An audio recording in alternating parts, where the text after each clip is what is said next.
अनन्या को किडनैप करने वाले उस आदमी की बात सुनकर अभिनव ने हाँ में सिर हिलाया और कहा, मैं वादा करता हूं तुम्हें जाने दूंगा। उस आदमी ने भी अभिनव की हाँ सुनकर अपना थूक निगला और कहा, थैंक यू सर, आप जो कहोगे मैं वो करने के लिए तैयार हूं। कुछ भी पूछिए, मैं सब कुछ बता दूंगा। अभिनव उस आदमी की बात सुनकर मुस्कुराया और बोला, बहुत अच्छे, अब बताओ तुम्हारा बॉस कहाँ है? तुम उससे कहाँ जाकर मिलते हो या फिर अनन्या को कहाँ लेकर जा रहे थे? उस आदमी ने अभिनव के सवाल पर अपना सिर हिलाया और कहा, एक जगह है, मैं वहां आपको लेकर चल सकता हूं। अगर आप खुद जाना चाहो तो मैं आपको उसका पता भी दूंगा। नहीं, तुम भी चलोगे मेरे साथ। अभिनव ने सख्ती से अपनी बात कही। उसकी इस बात पर भी वो आदमी हाँ में सिर हिलाने लगा। पिछले कुछ मिनटों में जो कुछ भी हुआ था उससे उसके दिमाग ने काम करना बंद कर दिया था। ऐसे में उसे बस किसी तरह से अपनी जान बचानी थी और वो अभिनव की हर बात मानते जा रहा था। वो जानता था कि अगर अभिनव को हाँ करने में वो जरा सा भी हिचकिचाया तो अभिनव उसे वहीं पर गोली भी मार देगा। लेकिन अगर वो आदमी उसका कहना मानता रहेगा तो अभिनव भी अपने किए वादे पर टिका रहेगा। वो आदमी जानता था कि उसके सामने खड़ा ये शख्स टाइगर था। एक बार को दिक्पाल जैसा आदमी भी अपने वादे से मुकर सकता था, लेकिन टाइगर की जुबान की बहुत बड़ी कीमत थी। दिक्पाल को इसी वजह से टाइगर से छोटा आदमी माना जाता था। जहां एक तरफ टाइगर अपने उसूलों और शब्दों पे वजन रखता था, वही दिक्पाल अपने फायदे के लिए उनकी धज्जियां उड़ा देता था। पैसे और पावर की दौड़ में दिक्पाल इतना अंधा हो चुका था कि अगर उसके सामने उसका परिवार भी आ जाता तो वो उन्हें भी कुचल कर रख देता। अभिनव को देखते हुए वो आदमी ये भी सोचने लगा कि दिक्पाल की तरह ही एक माफिया लीडर होने के बावजूद अभिनव की सोच इतनी ऊंची कैसे थी। आखिर उसके पिता ने इतनी कम उम्र में ही उसे इतना सब कुछ कैसे सिखा दिया था।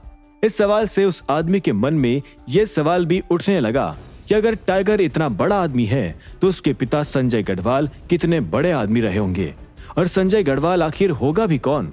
वो किस तरह के परिवार से आता होगा? टाइगर के पीछे आखिर उसका पूरा परिवार कौन था और कितना बड़ा था? वो आदमी अपनी सोच में डूबा हुआ ही था। कितने में अभिनव ने पलटकर चेक किया कि अनन्या अब भी गाड़ी में ही थी या नहीं। उसने अनन्या को अब भी सीट पर सोते देख तुरंत मोंटी को फोन लगा दिया। फिलहाल अनन्या को भी किसी सेफ जगह पर ले जाने की जरूरत थी और ऐसे में मोंटी ही उसकी मदद कर सकता था।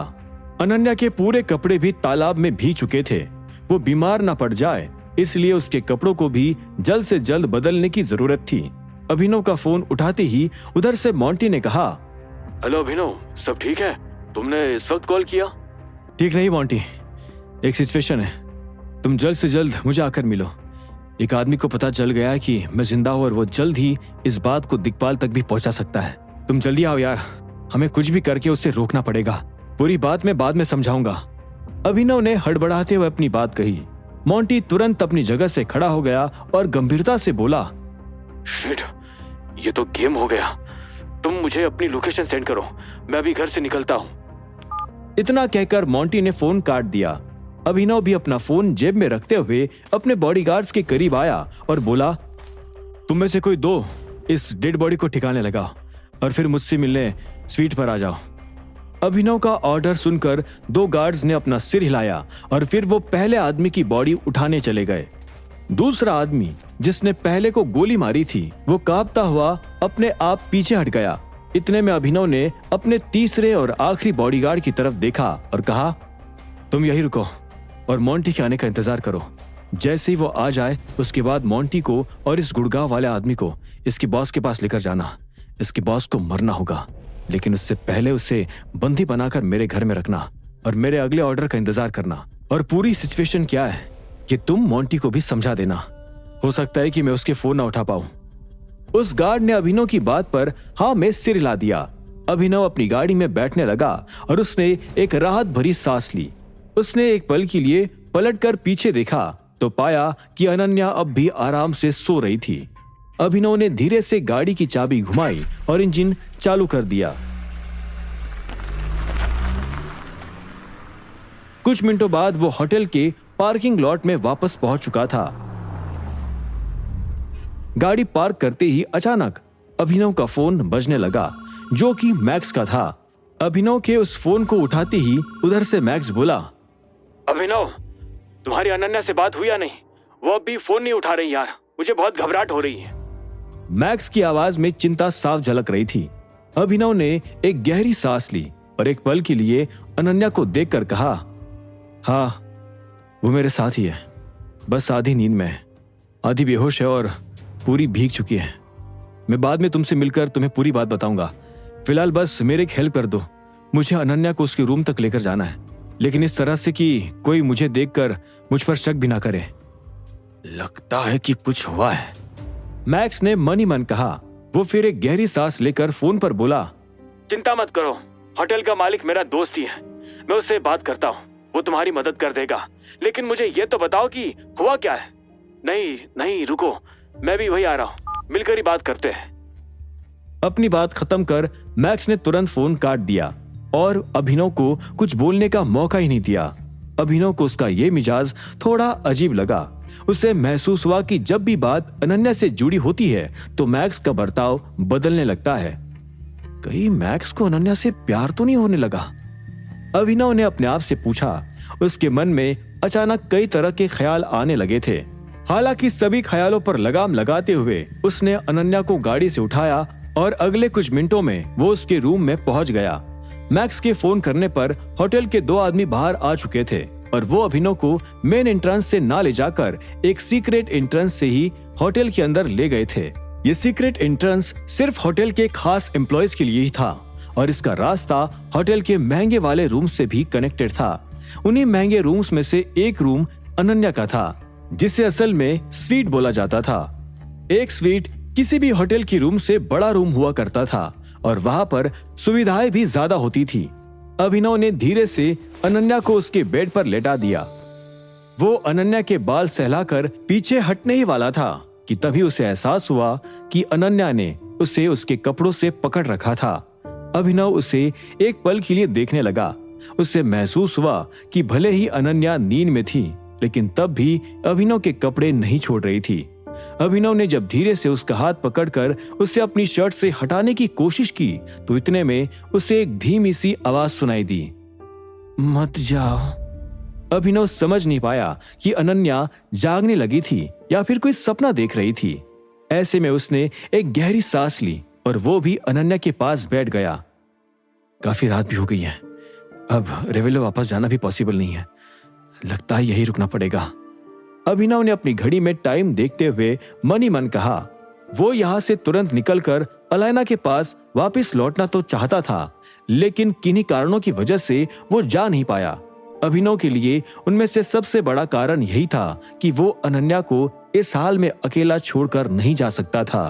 भले ही मैक्स भी उसकी खबर लेने होटल पहुंच ही रहा था, लेकिन तब भी अभिनव को अचानक वहां से निकल जाना ठीक नहीं लग रहा था।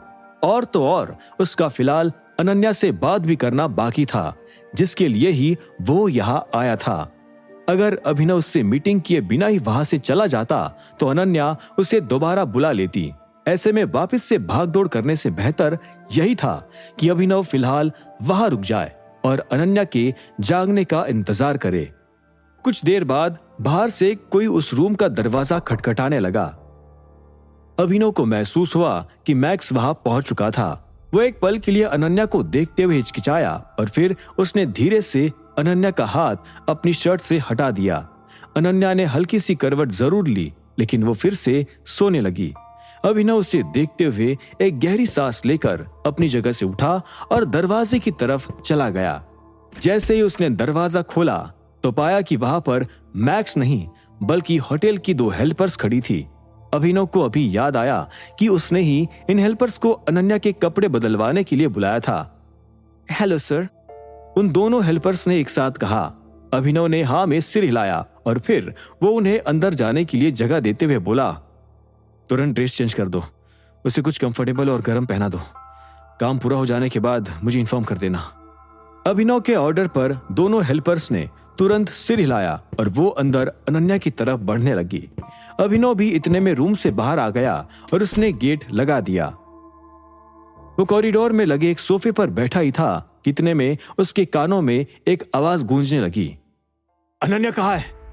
अभिनव ने जब उस आवाज की तरफ अपनी गर्दन उठाई तो देखा कि वो मैक्स था। उसने मैक्स को देखकर एक गहरी सांस ली और कहा, अंदर अपने स्वीट में है। मैंने होटल के स्टाफ से 2 लड़कियों को बुलवा लिया है, वो उसके गीले कपड़े चेंज कर रही हैं।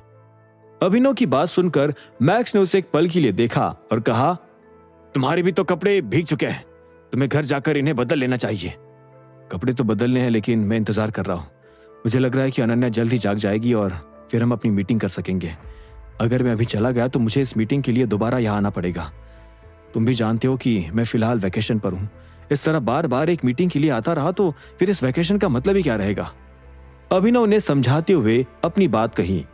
उसके शब्द मैक्स को हजम नहीं हो रहे थे। वह अभिनव को फिर से यहाँ से जाने के लिए कहना चाहता था। हालांकि अगर एक बार और कह देता तो अभिनव उस पर शक करने लगता। ऐसे में मैक्स मन ही मन में गुर्राया और अपने मन में आ रहे शब्दों को थूक के साथ वापस निकलने लगा। उसने एक पल के लिए अपनी नजरें फेरी और बात घुमाते हुए पूछा, वैसे हुआ क्या? अनन्या का ये हाल किसने किया?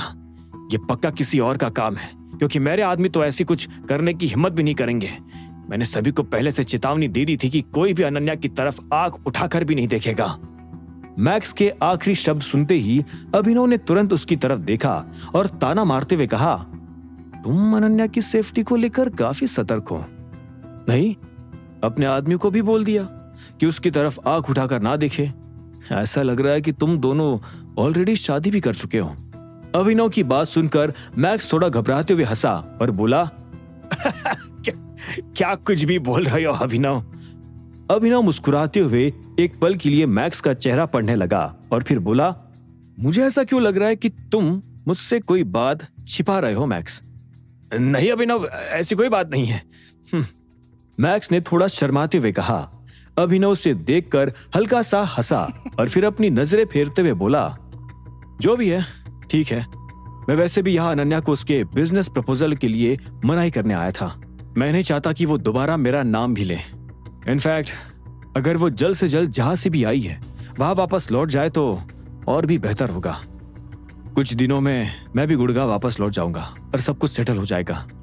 अभिनव की बात सुनकर मैक्स अंदर ही अंदर गुर्राया और बोला, क्या मैं तुमसे एक सवाल पूछ सकता हूं? अभिनव ने उसे एक पल के लिए देखा और फिर अपना सिर हिलाकर कहा, हाँ पूछो, क्या पूछना है?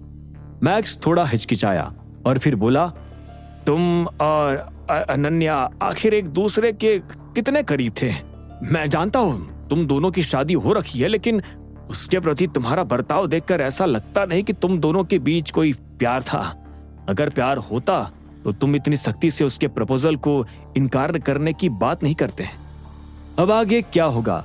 मैक्स के सवाल का अभिनव क्या जवाब देगा? अनन्या के उठते ही क्या होगा? क्या अभिनव अब भी उसके सामने दानिश बनकर रह पाएगा? क्या होंगे इन सभी सवालों के जवाब? जानने के लिए सुनते रहिए आगे।